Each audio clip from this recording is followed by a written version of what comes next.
peaceful marches are one way that messages are getting across throughout the city today. Our Michael Quander is in Southwest D.C. where protesters are at the African American Civil War Museum. Hey, Michael.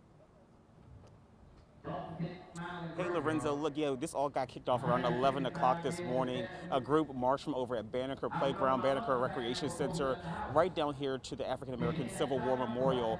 You can see right here behind me some speakers are all talking right now as they are listening to people talk about peace and standing in solidarity with those who have lost their loved ones as well, too. I'm here with one of the organizers, Ms. Eunice Dingle. So talk to me a little bit about why you all are out here today. So we have called our Order of the Eastern Star Sisters together to show a sign of our peace message. We are an organization that stands on charity, loving kindness, truth. We work to service our communities and do a good work always. We were organized in 1892. And it's important to us that since that day and earlier, and now continuing to this day, we have to take a stand and say enough is enough. We support matters of peace and ask the sisters to join us today with our Masonic brothers so that we could have a show that we are in support of our neighbors. And I want to make sure I get it right. Who is all out here today, all the organizations? So we have the Eastern Stars, who are the sisters to the Masonic brothers. There are some Greek organizations out here. We have representatives from the Southern Christian Leadership Conference. We have members of the City Council here in the District of Columbia, and just a lot of family and friends who have gathered around now to say they stand in support of Juneteenth and the celebration.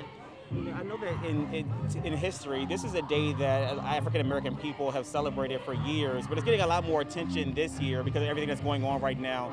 Why was it so important to have this demonstration on this day at this time? Because I think God has allowed a pandemic to have us seated long enough to see that what we have been saying down through the years really happens in our everyday lives.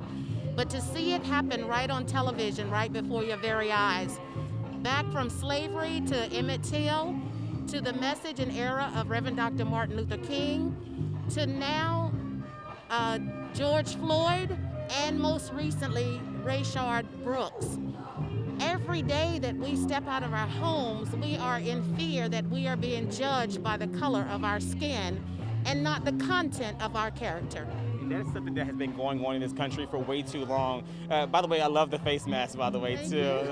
looking great, looking great. Guys, this is what we've been seeing out here. People have been out here standing in solidarity. This has all been a peaceful protest, peaceful march, peaceful demonstration, recognizing Juneteenth, but also the times that we're living in right now. You can see that a lot of the chairs out here are separated like at least 6 feet apart. People have been social distancing other than people who they came with or probably live with. And as you saw even from our interview, people are wearing their face masks because, as they said before, all this is going on right now during a pandemic.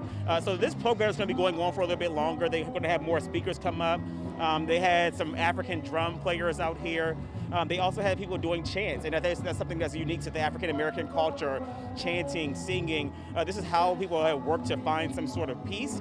And we're going to continue to stay out here and monitor this situation and let you all know what's going on. We'll continue to be out here. I want to show you all real quick. You got a whole DJ out here as well doing their thing with the Black Lives Matter in the background. I love that. And then as you continue to walk through here, what's going on? How you doing today? Good. Survivor on your mask there. I love that. Yes, breast cancer survivor. Breast cancer survivor, and here people are trying to survive another fight here too. What does this mean to you as a breast cancer survivor to be out here fighting for these causes too? I was here very young when they did the Martin Luther King demonstration, so I was so young.